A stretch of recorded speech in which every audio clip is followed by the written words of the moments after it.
Hello everyone, nubkeks here. Welcome back to Nub Raids. I forgot to turn the thing on. There it is. Bam. We're on the test server.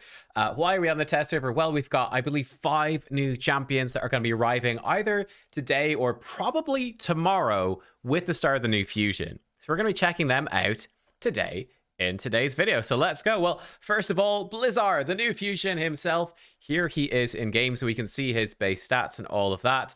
But visually, I mean, they absolutely did an amazing job with this champion. He looks totally over the top. I love it. I think he looks fantastic. And certainly, we'll probably be doing a whole breakdown on him tomorrow, right? We'll be doing a full breakdown on him on Thursday when the fusion plan goes live and my thoughts on it. But look, when I gave my first thoughts on this fusion, I think it was pretty clear. I feel like he's a pretty B tier fusion. Like, he's okay, but not amazing. Well, as you guys have now seen from the Cursed City, which has gone live in game, I think that's where this guy becomes potentially a lot better. Like, I think with this Revive Undeath passive, putting out the freezes, helping your team stay alive, I think he could actually be quite good, for example, if there's a really restricted Bommel. And I'm thinking about, like, the further difficulties of Cursed City, right? You might have to fight Bommel. It might be restricted to some horrible factions. He might actually be really good for that. He might actually be really good for Hard Fire Knight as well, and some of those Cursed City stages. So I think it's actually a kind of a nice thing for the game. It's a bit of a bummer that suddenly it's like fusions again become almost mandatory in that sense if you want to be maximally prepared for everything. Because we all know the fusions have become kind of a pain to do. Like, just straight up annoying recently. The requirements have become very punitive. But yeah, like with the Cursed City, if that's content that you really enjoy, suddenly every single fusion, every single champion could have a really strong niche against a very difficult part of that. So yeah, I think he's going to be good. Anyway, look, his base stats, I didn't mention those. Good HP, actually really high base defense as well. Solid speed, very high base resistance. I think it's a good, solid stat spread. He's looking pretty good. So that is him. Let's jump over next to the Skinwalkers, where we have Gwindel, the owl. Lady Owl Knight. Looking pretty cool. She's holding her weapons a bit weirdly. They look a little uncomfortable. This one especially. But hey, Gwindel, the Silent. Skinwalker's Force Affinity attack-based legendary. Standard enough base stats, really, for an attack champion. Nothing too crazy there. We do have a accuracy in all battles aura. And I did have a quick glance at this champion before recording, and I was pretty impressed. So let's take a look. Talon Rake attacks one enemy 3 times. Each hit has a 30 booking to 50% chance to extend the duration of all debuffs on the target. Pretty cool. Triple hit. Sickle Boomerangs, 4 books to a 3-turn cooldown AoE attack with a 75 going to 100% chance of putting decreased speed and leech on all enemies for 2 turns, and decrease accuracy in enemies under 2 or more debuffs for 2 turns. So presumably, if she lands the decreased speed and leech, it will also do decreased accuracy. Or I guess maybe even if she fails that, it might still, I don't know. She probably has to normal hit at least. Like, if she weak hits, it probably won't even do the decreased accuracy. But that's insane. What a move. 3-turn cooldown, AoE, decreased speed, decreased accuracy, leech. That's insanely good. Like, this is a monster of a move for Hydra. That is so strong. And I think as well, we're looking at Cursed City. That's a lot of debuffs to bring in. That could be very impactful on especially stages where you might be super restricted. So looking insane. Plume Dart, the A3, 4-turn books to a 3-turn cooldown, attacks all enemies. Before attacking, puts 50% increased accuracy buff on all allies, has a 75 going to 100% chance of stealing all block debuffs buffs from all enemies, and if at least one block debuffs buff was stolen from the enemy, puts block debuffs on all allies for 1 turn. Again, I think this is just an insanely good move. So she's putting out decreased accuracy, decreased speed leech. She's bringing increased accuracy for your team, potentially stealing block debuffs, and even giving your whole team then the block debuffs. I think a phenomenal champion. There's so much utility there. Brilliant for Hydra. Brilliant, I think, for a lot of Cursed City. So good. And the passive Bird of Prey. Crit damage increases by 1% for every 10 points of accuracy they have, and grants an extra turn after this champion uses any 3 skills. Like, what? Just insane.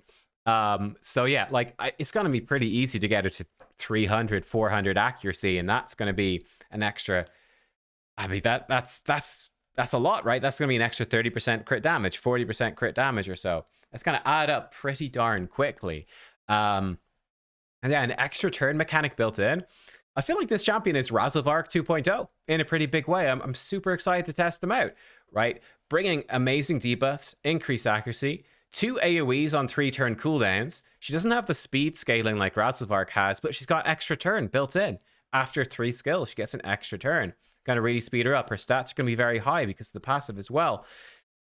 Honestly, seems great. And I think, yeah, this looks like a really, really, really strong champion. Very much want Gwindolyn. Looks amazing. We've got another Skinwalker. Oh, do we? Oh, it's an epic. Bovos. Hello.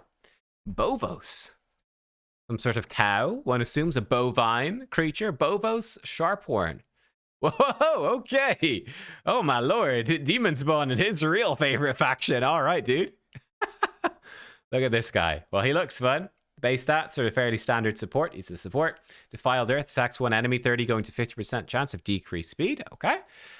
Locus of Diabolism, 4 goes to 3-turn cooldown. AoE attack that can put decreased crit rate and decreased crit damage on all enemies. Decreased crit damage is that more you? I think that's the one that scales, I think, multiplicatively. Like, I think when it's increased crit damage, it just adds it on to you. But when it's decreased crit damage, I think it multiplicative. Yeah, so I think it's much, much better. Still not super useful. Decreased crit damage in general. Decreased crit rate, 30%. Now, that's actually pretty good, right? Because you got 15% chance to crit base. If you're positive affinity, you get up to an extra 15. So you got 30%. 30% decreased crit rate means that most enemies in PvE cannot crit you no matter what. So that's interesting. Brimstone Boon. 6-turn goes to 4-turn cooldown. Removes 1 random debuff from all allies. Then puts increased crit rate and crit damage on all allies for 2 turns. That's not super good uptime. That's a bit more questionable in terms of its usefulness, but it's okay. It's okay. Blood for Blood. Heal an ally by 10% max HP when they are hit with a critical hit. That's a bit of counter synergy there as well. He's a weird one. I feel like, again, he's sort of a Cursed City type champion, right? Coming up against these waves, try to decrease their crit rate. Bit of cleansing, bit more damage out for your team. Bit of decreased speed. The passive seems pretty weak, honestly. But yeah, I don't know. He seems like a sort of... Yeah, he seems like a Cursed City type champ. Okay, he's not amazing. I imagine you probably have to collect maybe 4 of him for the fusion. We'll see if there's more epics. I'm not sure. But might be collect 4 of him for the fusion. I wouldn't be rushing out to get an extra copy of Bovos myself. But maybe you like him. Ooh, Carolon the Ringer. Knights Revenant legendary support.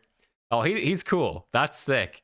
It's like an Iron Knight Santa. That's cool. I like it. I love that. That's a really fun design. That is sick. Santa as a Knights Revenant. Brilliant. Okay. Base stats, good. Base speed, 109. That's pretty big. Solid across the board apart from that. 30% speed in arena battles aura. Very juicy. Very juicy. Death Knell. Attacks all enemies. Has a 35 going to 50% chance of decreasing the duration of all enemy buffs by 1 turn. Okay, cool. Decreasing buff duration does not proc polymorph. So that's cool. Canticle of Cold, 3-turn cooldown. Attacks all enemies. 75% going to 100 of placing Hex and Weaken for 2 turns. If the target's under freeze, has a 100% chance when booked of putting Hex and Weaken for 3 turns. Okay, that's not too big of a deal, but like you get a bit extra bang for your buck if they're already frozen. Like AoE Hex Weaken, it's a solid enough move. Not crazy. He's a Void Legendary. It's not crazy good, but it's good. Hex is mostly good for Hydra, but it's okay for Arena as well. Okay. Polar Vortex, 5 books to a 3-turn cooldown. Places freeze on all enemies for 1 turn. Fully depletes the turn meters of all enemies that receive freeze debuffs from this skill. Fills the turn meters of all allies by 10% for each freeze debuff attempt blocked or resisted by the enemy team. Ooh. So if they have Stone Skin, it's actually going to turn meter boost you. Or if they just resist it or whatever, or block debuff stops it. That's kind of nice, right? Even if it fails, at least it's giving you some benefit. But like AoE freeze on a 3-turn, that can also fully deplete turn meter. It's not bad, actually, right? That's really going to mess them up. They go back to 0 turn meter and they're frozen. Not bad. Obviously, like I said, Stone Skin is a problem. But apart from that, it's a good move. Rhyme Hammer. Allies ignore 10% of the target's defense if the target's under freeze. Oh. If the freeze debuff is placed by this champion, allies ignore 20% defense instead. Okay. Yo, this guy's pretty cool. He's actually kind of interesting. Definitely seems like a live arena champ, right? Amazing aura. You come in. And like, if they're not like really prepared for it, you could just AoE freeze them, deplete their turn meter, and then your nukers are going to absolutely clap them. Then you can come in, you can hex and weaken. I don't know. He's interesting.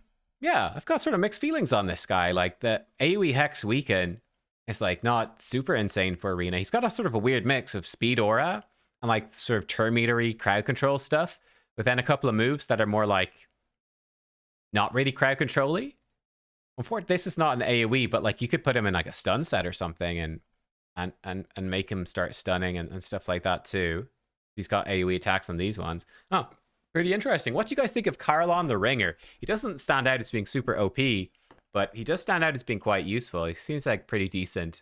Like, if I pulled him, you'd probably, like, with that base speed in this A3, he probably would be worth building up with the aura for Aranya. So there you go. All right, and then I think this is the final champion. Defense-based champion, Firol the Barcor. For Sylvan Watchers, he's a Christmas tree champion. I love it.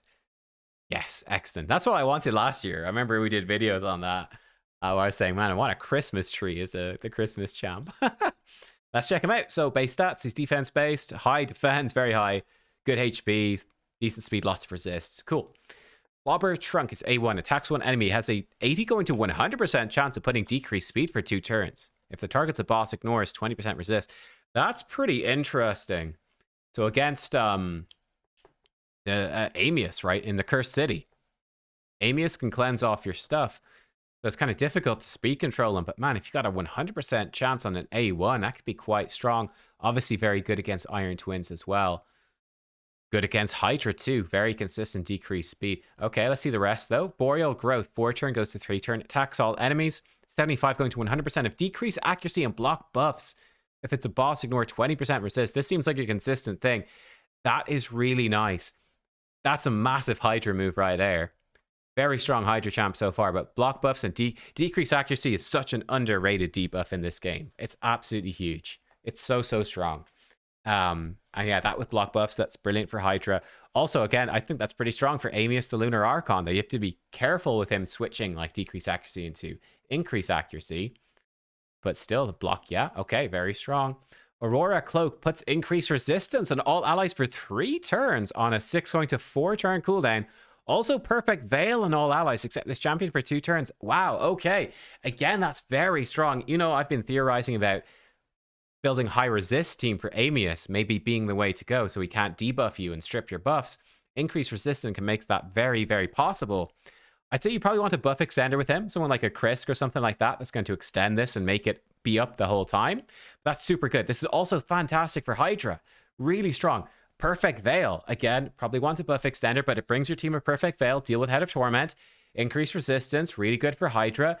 And he brings decreased accuracy too. Like, you could potentially, just with him alone, even a team with not that much resistance built could probably resist Head of Mischief fairly consistently. That's very good potential.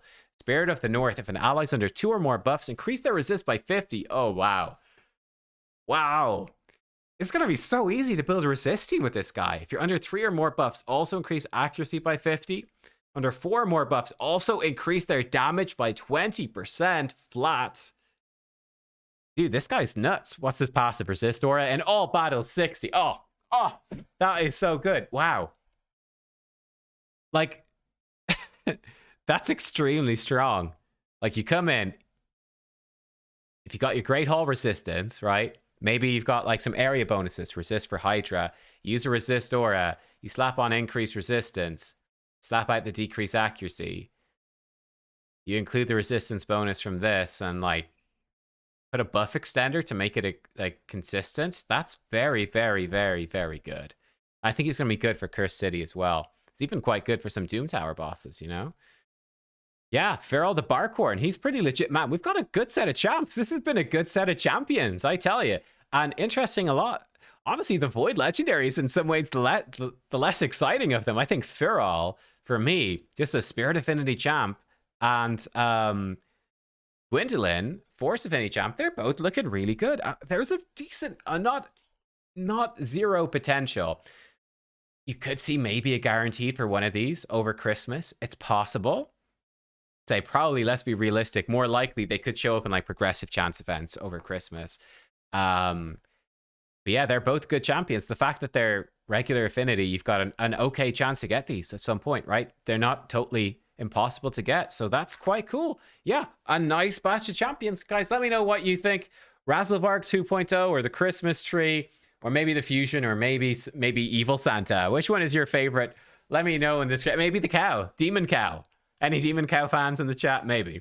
But yeah, let me know what you think. Thank you for watching, and I'll see you all next time. Goodbye.